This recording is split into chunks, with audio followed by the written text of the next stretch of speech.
How Novak Djokovic and Jannik Sinner's tennis head-to-head record flipped 2 years ago. Jannik Sinner uttered some words that made him sound a little delusional. 1 year prior, he'd taken a 2-set lead over Novak Djokovic in their 2022 Wimbledon quarterfinal before succumbing in 5 sets. He had pushed the 7-time Wimbledon champion to 5 sets on the grass that he has made his front lawn for most of his career. When he spoke 2 years ago, Sinner had just lost in straight sets to the same player, 6-3, 6-4, 7-6, 4. A fairly straightforward scoreline for the greatest player of the modern era on his favorite court. And then Sinner, who at that point was yet to make a Grand Slam final, sat behind a microphone and told the world he was getting closer, not further away. Regardless of the score, I felt like I was more close this year than last year, Sinner said. That's what I felt. I felt like also the level was better. I think it's something positive from my point of view. He had chances early in the match. He had chances in the second set.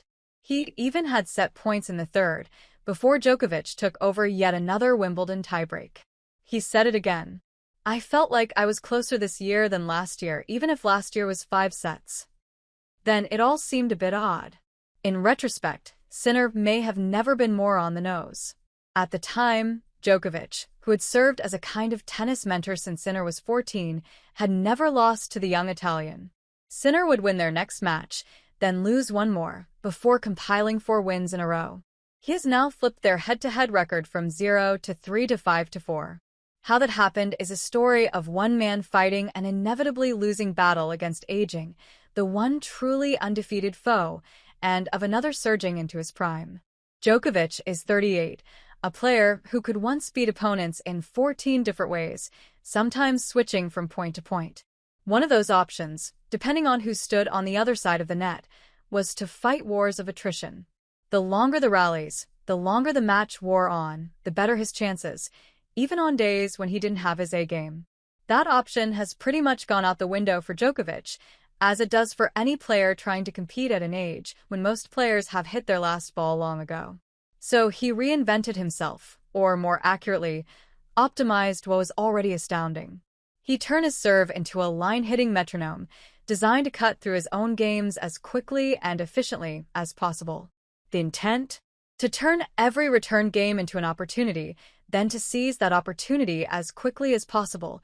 Dude, there's a reason.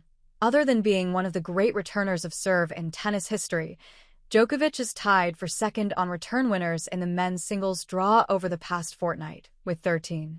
When he sees an opportunity to end a point, he has to go for it, playing first-strike tennis. It mostly works. But if Djokovic has turned this style of tennis into his late career bread and butter, then Sinner is its apex predator.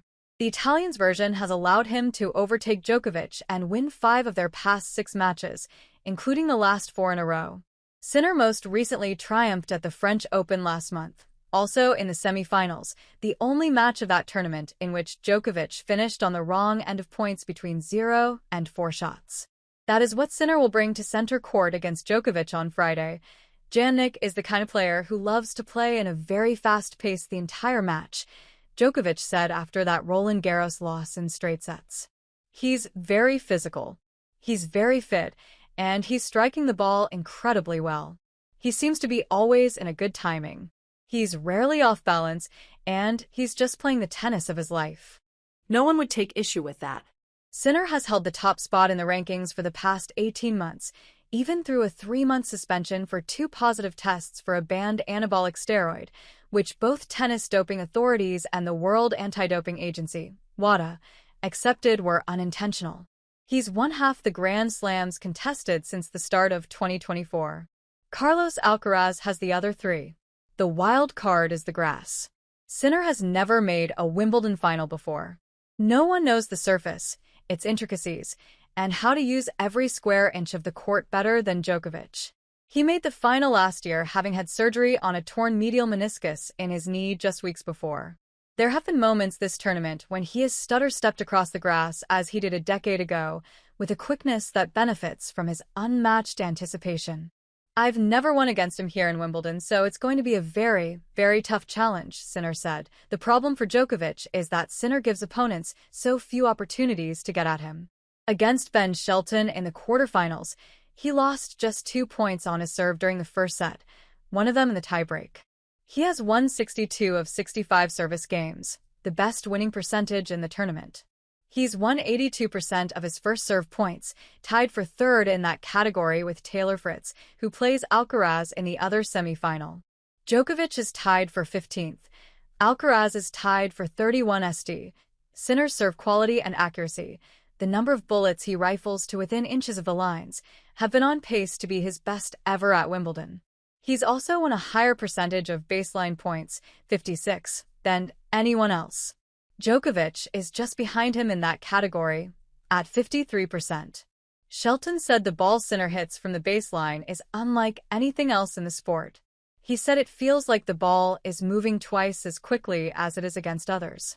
It's difficult when a guy's hitting the ball that big, that consistently off both wings and serving the way he is, said Shelton, who endured another humbling straight sets defeat to Sinner in the quarterfinals. Sinner knows this. It allows him to play the aggressive style that Djokovic has to try to match. Many things have changed for me, he said after the Shelton win when asked to compare himself to the player who lost here to Djokovic 2 years ago. I'm more comfortable, let's say, or confident. The new generation is growing. Novak is here, and obviously Carlos and a lot of other players. On Friday, he will focus on just one. The 24-time Grand Slam champion searching for one more miracle before the second one he may need to win his 25th. It's going to take the best of me at the moment to beat Jannik, Djokovic said. I know that. So that's the only thing I'm thinking about right now, just getting myself physically and mentally in the right state, so I can fight with him for as long as it's necessary. For Djokovic, as long as necessary is likely as short as possible. Hey friends, if you enjoyed this video, don't forget to give it a like. Got a question, opinion, or suggestion? Drop a comment below. I read all of them and I often feature interesting ones in my next videos. And most importantly, for more exclusive boxing highlights and celebrity news, make sure to subscribe to the channel and hit the notification bell so you never miss an update. Your support helps us grow and keep bringing you awesome content. See you in the next video. Stay safe and take care.